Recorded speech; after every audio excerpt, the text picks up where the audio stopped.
In search of someone who can take care of him, a quadriplegic millionaire ends up hiring an immigrant who has just been released from prison. What they don't imagine is that, despite being very different, they will end up forming an endearing friendship. Hello everyone, I am Fauer, and as that movie broke the axe in the everyday video and the German experiment, today I'll tell you about the Intouchables, a story based on real events. Dries and Filippo were driving calmly through Paris. Philippe seemed sad, so Dries accelerated fully, which obviously caught the attention of a patrol. Upon seeing it, Dries bet 100 euros that he could lose them. Philippe agreed, so Dries started to overtake car after car. It seemed like he would succeed, however another patrol intercepted them. Here Dries mentioned that he bet 200 euros that they would let them go. The police pointed and told them to get out, which is why Dries began his act. He wasn't driving like a madman for fun, he was taking his quadriplegic boss to the hospital. They could see the wheelchair in the trunk. The police confirmed what he said. Besides, Felipe helped by faking an attack, of course.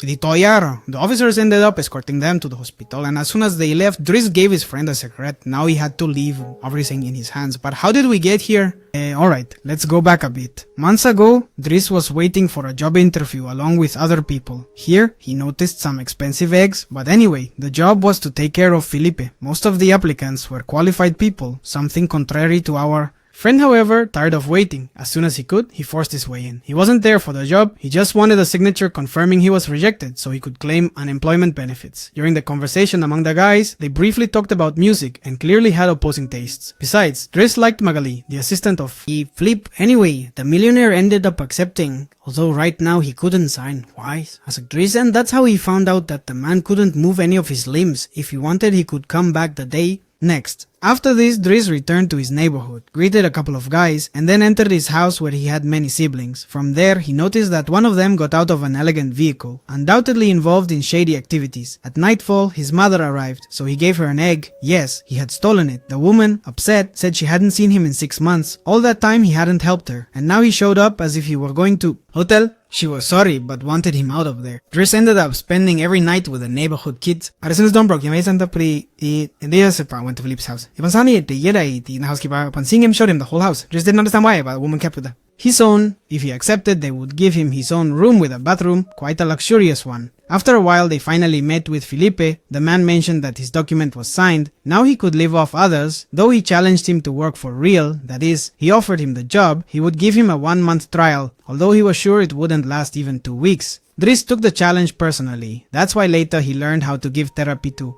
Felipe, also to bathe him and even put on his socks. Here they showed our friend some gloves. Of course, he couldn't imagine what they were for, but upon hearing that they were to evacuate Felipe's fecal matter, he said he wouldn't do that. As night fell, Dries saw that Lisa, Felipe's daughter, was kissing a guy on the rooftop. He was eating there, so he told her to go somewhere else. The next day, Dries couldn't take his eyes off of Magali, of course, at work, and here she accidentally spilled a bit of tea on Felipe. He really didn't feel anything, so she decided to pour more, of course. Over the days, she helped Felipe read, eat, and sort the mail. Here she noticed that some letters he kept with appreciation, while others like us for masseuses with a happy ending he discarded, although our friend did not miss the opportunity to call them. One day Yvonne noticed that among Dries's things there were several weapons, which certainly alarmed her. Anyway, that morning the guys were going to a gallery. Dries didn't want to drive a van, he preferred to go in his sports car, which delighted Philippe, although they noticed that the neighbor was blocking the garage. Filippo said he always did that. Dries honks the horn, but the guy didn't move. So annoyed, he gave him a shove, and it was forbidden to park there. It was better not to.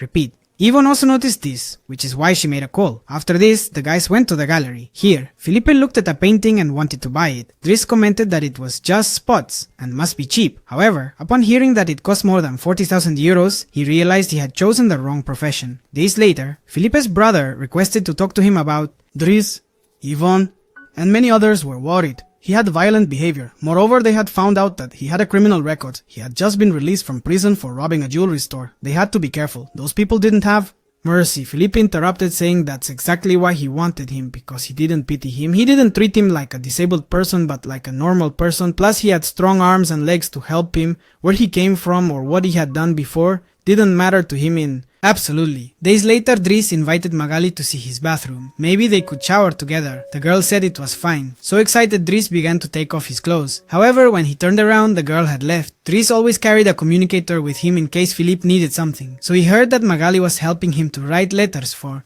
poetics to a woman named Eleonore. And Bon told him they did not know each other, everything was epistolary. That meant it was only through letters, but Dries thought it meant fiery, like a gun. At nightfall, Dries heard over the intercom that Philippe seemed unwell, so he immediately went to him, reducing his fever with a wet cloth. Philippe mentioned that he needed some fresh air, so they both went for a walk. Here, the man explained that it happened to him occasionally because of the medications, that it was sad because he felt nothing, but still suffered. Dries said there must be something to relieve him, to which Philippe responded that some girls. Upon hearing this, our friend asked if it still worked for his friend. Philippe replied that sometimes it did, but not by will, or that he felt pleasure in other parts, like the ears, which if he didn't know, was a very sensitive area. At that moment the subject felt bad, so Dries said to smoke a little relaxing herb, it would help him. The man did it, which increased his appetite, so they went to a restaurant. There, Philippe told him about his deceased wife. He had loved her very much. The woman had become pregnant multiple times, but always lost the babies. That's how the diagnosis of an incurable disease came, so they decided to adopt, and sometime later, she died. He also told him that he loved extreme things. His favorite sport was paragliding. However, bad weather was unforgiving, which had led him to fracture his vertebrae. The doctor said he could live like this into his 70s. It was difficult, but he tried to carry on. It was then that they both noticed that the trial month had already passed. Our friend had made it, so Philippe asked him if he wanted to continue. Yes, Dries answered. Then give me back the egg you took. It was a gift from Alice. I value it greatly. Dries replied that he hadn't taken it, but as soon as his day off came, he went with his brothers. He needed the egg. Mina said she hadn't found it, plus her brother was in trouble. She had to sign something for him.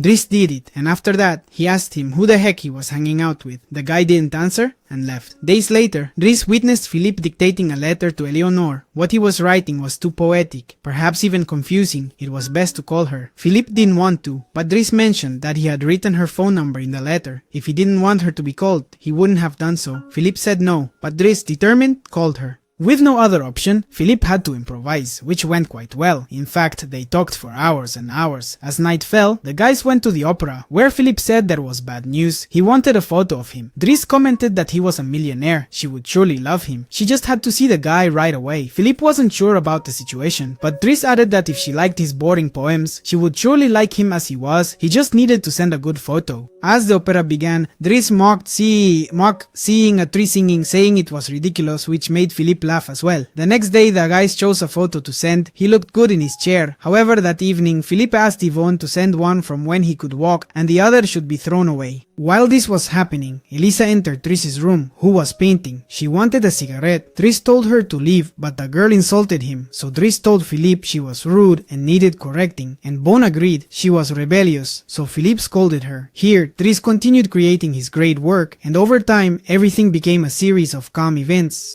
They went to play in the snow, got a suit for Dries, and increased Philippe's wheelchair speed to 12 km per hour. They hired masseurs for both, and Dries even helped Philippe with his evacuation. What had started with a simple signature had undoubtedly turned into a great friendship. One day, Dries presented his painting to the guys, who described it as interesting.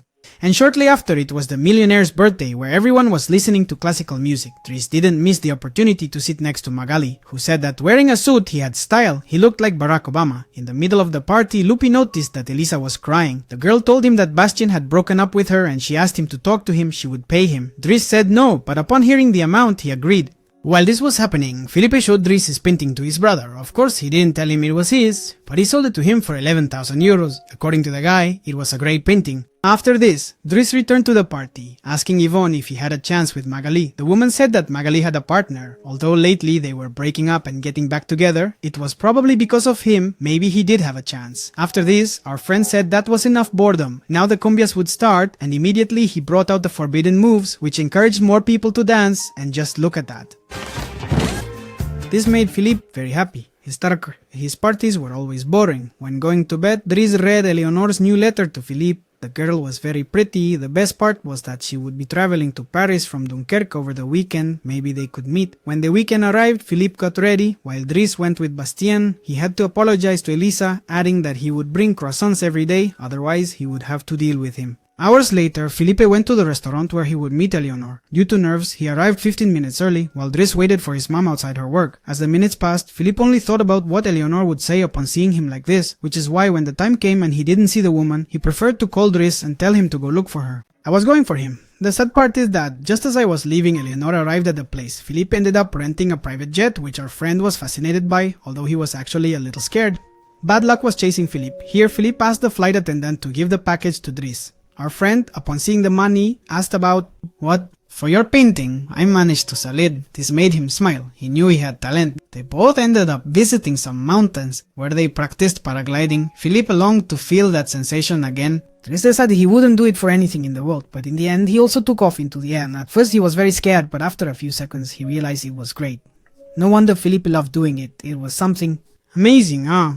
The happy friends spent the morning here, and as night fell, they returned home, where Dries had a guest, his brother Adama. Dries noticed that the boy was hurt, so he told him he should stay away from that. Adama didn't want to, but Dries called his mom. The boy was fine, they would soon fix the things. Upon hearing what was happening, Felipe told him he should go back home and help his brother. Dries said he would, however, he was not his brother, not really. You see, the ones he called mom and dad were actually his uncles. They had rescued him from Senegal at 8 years old. They couldn't have children, so they chose him. His real name was Bakari, but there were already many with that name, so they called him Dries. Afterward, by chance, his aunt got pregnant twice. Then his uncle died, so she had more and more children with other men. Felipe commented that just like he had scolded Elisa, Adama needed his own. He should return home. Besides, he surely didn't plan to push his wheelchair for the rest of his life. The next day, Bastien brought croissants, while Dries said goodbye to Magali. The girl said that now she would take the room. By the way, he introduced her to his girlfriend. Dries understood everything, which is why the girl hadn't fallen for his charms. The girl mentioned that maybe they could have a threesome, which excited our friend, but it was just a joke. After that, Yvonne asked Dries to throw something in the trash. That's when the guys left the place. But first, they moved someone from the garage.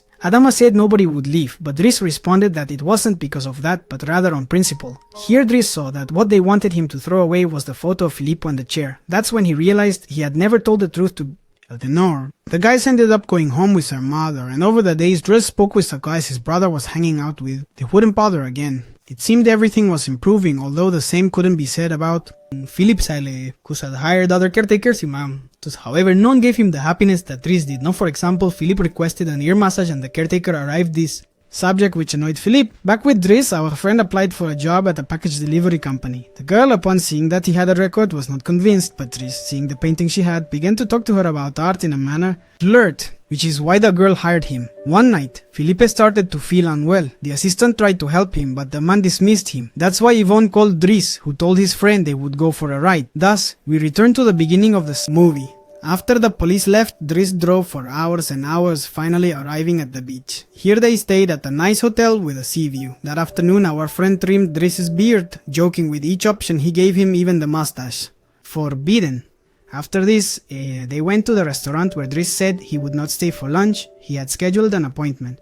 By the way, it had taken him time, but he had found the egg.